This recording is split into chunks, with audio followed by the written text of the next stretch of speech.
खारघरचा सगळ्यात जुना रस्ता 8 वर्ष लागली, ज्याला आता प्रॉपर करत आहेत. खूप लोकांनी मेहनत घेतली, त्याच्यामुळे हे आता रस्ता आता सुरळीत चालू होणार आहेत लवकरच.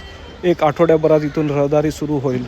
ह्याचा इफेक्ट खारघरवासियांना आणि लोक जे नवी मुंबईत राहतात त्यांना खूप फायदेशीर आहे. हा बेल्ट आदिराज आलिशान या परिसरातल्या कॉम्प्लेक्सला खूप फायदेशीर ठरणार आहे. इतर गाववाल्यांनाही फायदेशीर ठरणार आहे. त्याचा या रोडचा येण्या-जाण्याचा उपयोग घ्या, लाभ घ्या. अमनदूत स्टेशन हे फार 1 मिनिटाच्या अंतरावरती आल्यामुळे इकडचं जनजीवन फार सुरळीत चालणार आहे. लोकांचा खूप प्रतिसाद मिळतो. बेलापूर स्टेशनला उतरल्यानंतर अमनदूत स्टेशन उतरून इथली लोकं चालतही जाऊ शकतात. बस सेवाही लवकर सुरू होईल आतल्या परिसरामध्ये. ह्याचा उपयोग घेऊन फारशी जनता खुश असणार आहे.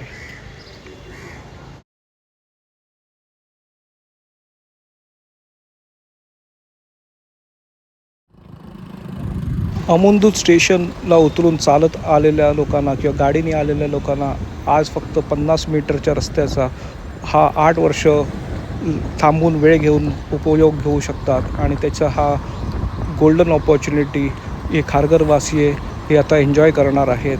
लवकरच या परिसरात चांगलाच रिअल इस्टेटचा बूम होण्याची शक्यता आहे.